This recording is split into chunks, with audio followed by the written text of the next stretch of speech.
৮ মাস ধরে বন্ধ বগুড়ার সারিয়াকান্দি মা ফাতেমা রহমাতুল্লাহু আলাইহি নারী প্রশিক্ষণ কেন্দ্র। চুক্তিভিত্তিক প্রতিষ্ঠানের সঙ্গে চুক্তির মেয়াদ শেষ হওয়ায় বন্ধ রয়েছে কেন্দ্রটি। গ্রামীণ অবহেলিত নারীরা বঞ্চিত হচ্ছেন প্রশিক্ষণ এবং চাকরি থেকে। নারী উন্নয়নে সরকারি এই প্রতিষ্ঠানটি দ্রুত চালুর দাবি এলাকাবাসীর। বগুড়ার সারিয়াকান্দি সংবাদদাতা শাহাদাত জামানের প্রতিবেদন, জানাচ্ছেন নাদিরা সুলতানা। ওয়ালটন টেলিভিশন মাত্র ২৫,৪৯০ টাকায় পাচ্ছেন গুগল টিভি।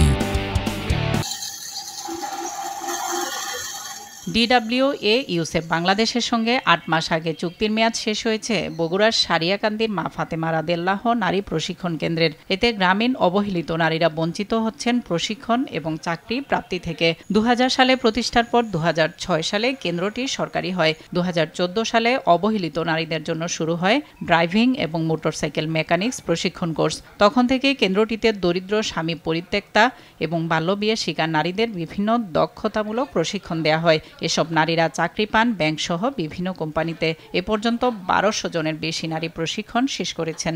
তাদের মধ্যে চাকরি পেয়েছেন ১,০০০ নারী। আমি যদি নিজের পায়ে দাঁড়াতে পারি তাহলে তো আমি নারী একটা কিছু করতে পারলে আমার ভালো লাগবে। এখন আমি চাই যে এখানে ট্রেনিং সেন্টার করে আমি একটা চাকরিতে যাওয়ার।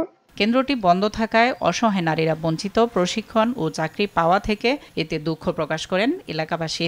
দীর্ঘ ৮ মাস যাবত এই প্রশিক্ষণ কেন্দ্র বন্ধ আছে। এই মহিলা প্রশিক্ষণ কেন্দ্রটা কেন বন্ধ করা হলো এটা আমরা বুঝতে পারলাম না। আমরা দ্রুতই এই প্রশিক্ষণ আবার চালু করার জন্য জোর দাবি জানাচ্ছি।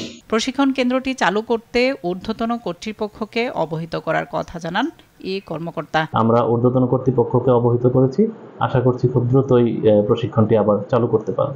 গ্রামীণ নারীদের দক্ষ জনশক্তি হিসেবে গড়ে তুলতে প্রশিক্ষণ কেন্দ্রটি পুনরায় চালুর দাবি এলাকাবাসীর। নাদিরা সুলতানা, RTV।